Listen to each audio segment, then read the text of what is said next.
Modding a game is something that has always interested me from a creative and technical standpoint, but not as much from a player's perspective. I used to be, and still kind of am, one of those people that won't watch a Let's Play if it's modded, aside from a few occasions. That being said, I feel like mods are best when they are an improvement on what the game is, rather than just arbitrarily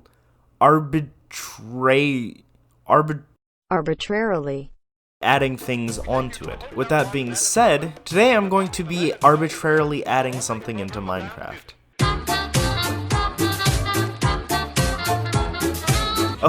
Okay, hear me out. I've never made a mod before, so I wanted to ease myself into it.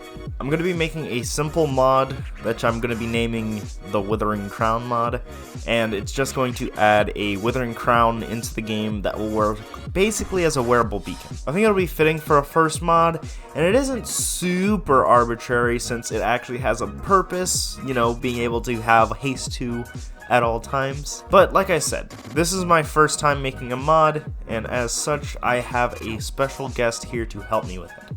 Hey guys, I'm Suited Llama. I usually make YouTube videos about the Minecraft mods I make, but sometimes I show you how to make your own. Check them out after you watch this video.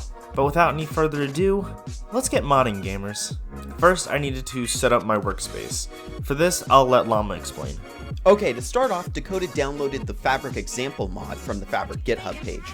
This is basically a must-have. It sets up a bunch of folders and files that are required to start coding. After deleting the README and the license files, we configured Gradle, which essentially configures your mod with the name, the version of Minecraft, and some other important stuff that we won't get to in this video. I named the mod Withering Crown, after yours truly, and set the Minecraft version to 1.16.5, the most recent release available currently. I had a lot of trouble getting the rest of it set up though. First, I couldn't get any of my dependencies downloaded because I had the 32-bit version of Java installed for some reason. The fix was easy enough. You guessed it, I downloaded the 64-bit version of Java, and then after that, I installed daemons onto my computer. I just got demons coming inside me. But then I couldn't get the game to launch from VS Code. This was actually because of a big-brained coding problem. No, that's wrong! It was, he just misspelled the name for the Java file. Anyway, after I fixed that, I was able to launch the game. Yes, it works! It worked! I launched! Finally, I was able to actually start modding. First on the agenda was to add a custom item to the game, which would be our Withering Crown later. To add an item to Minecraft, Dakota had to define its name and type in the Java file, as well as register it in the mod initializer. After I did that, the game wouldn't launch again. Oh shit, here we go again. Turns out I had some spelling errors again. I mean, it was another big-brained coding problem. After fixing that and relaunching the game, the item was there. Should be in combat. If we scroll down, there it is! It's our item! It's right here! We've got it! It's in! It works! It doesn't have a texture or anything yet, but it's in! Of course, the Withering Crown isn't a pink and black checkerboard, so we had to make a texture for it. I hopped on into Sprite, and using a vanilla helmet as a base and the netherite colors, I made this. Getting the textures to show up in game was extremely simple. All that had to be done was adding an image to the correct folder with a name corresponding to the item's name.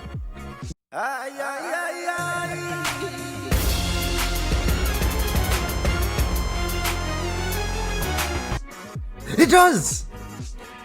Oh, that's awesome! It's got the texture I made! Oh, that's awesome! Look at that! The next day, I wanted to get started on crafting recipes. The procedure for making crafting recipes is pretty simple.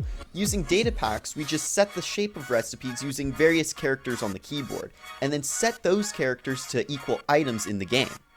I struggled with a lot of things not working with this mod, and this time was no exception. You guessed it, it was another spelling mistake. To justify being able to wear a beacon, it needed to have some drawbacks. I knew I wanted the player to be able to use full power beacon effects because if they weren't available, it would just make the entire crown irrelevant. So I made the crafting recipe require 4 netherite bars, a nether star, and a diamond helmet. That's an entire armor set worth of netherite, so it's a bit of an investment, which I think balances it out a bit.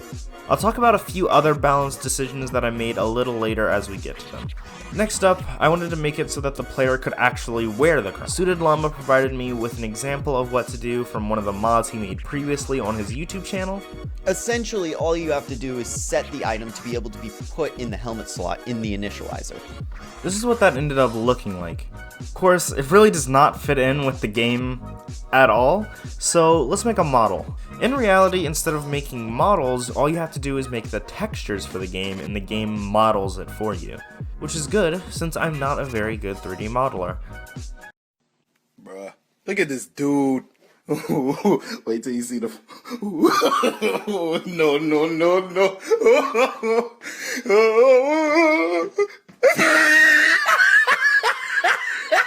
So normally this would be done by making the item a piece of armor and then using an armor texture, the functionality of which is already built in and is as simple as putting a texture on it like we did for the item. Alternatively, the item being placed on the head would be a block, therefore it would already have a model, for example, like a pumpkin. However, since the Withering Crown was neither of those things, I had to refactor a lot of code to make it so that the item was armor. After over 5 hours of total time spent on this project, I finally had the Withering Crown in-game and wearable. It works! Yes! Oh, that's awesome! It works perfectly! It works exactly! Oh my god! This is awesome!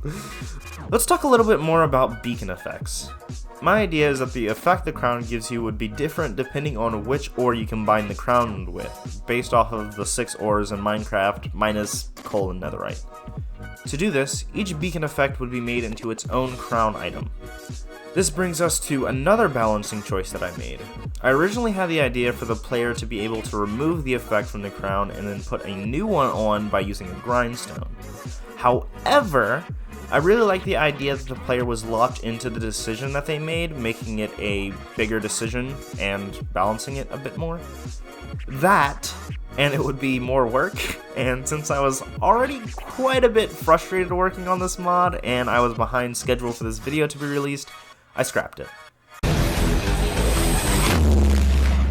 Who knows, maybe if a lot of people download this mod, and people like it, and people want it, I'll update it.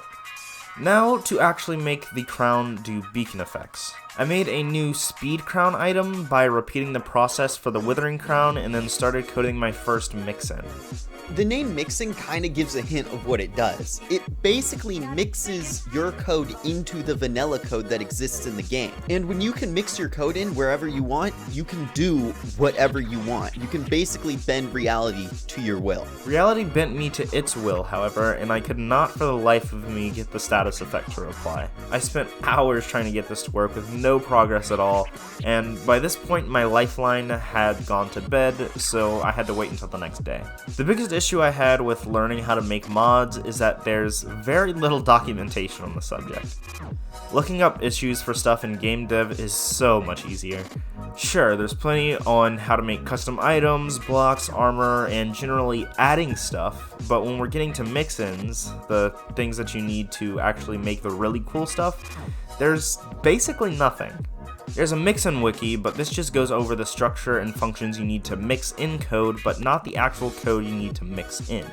However, Suited Llama just recently taught me how to actually look at Minecraft's source code, which I feel like in the future is going to make this process a lot more enjoyable, because I can see how the actual developers at Mojang implement their code, so I can implement my code like that, which I'm pretty excited about. After hours of poring over the code the next day and a lot of help from Suited Llama, the speed effect finally worked. I'm fast as fuck, boy. Still fast as fuck, boy. Come get some. I quickly set up a crafting recipe from my previous knowledge for the speed crown via the smithing table this time. And then I got to work making the other crown variations. After over 10 hours working on this mod, it was finally done. To make the Withering Crown, take 4 netherite ingots, a diamond helmet, and another star, and combine them all in a crafting table like so. Next, for your desired beacon effect, combine the crown with a block of ore in a smithing table. Redstone makes speed, lapis makes jump boost, iron makes resistance, gold makes strength, emerald regen, and last, but certainly not least, diamond makes hatsy. But yeah, that's basically it. If you want to play the mod for yourself, there's a link in the description for you to do so. You'll have to install the Fabric Loader and the Fabric API for it to work, however. I provided a link on how to do just that in the description as well. Another huge thanks to Pseudolama for helping me with this project, as well as guest starring in this video, as I'd be totally, completely lost and not know what to do, where even to start with this mod without him.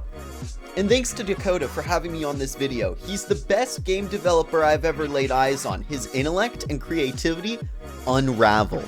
Soon he will surpass even me in Minecraft modding. Well, I don't know if that's... Wow, what nice unprompted things he had to say about me. But that's about it.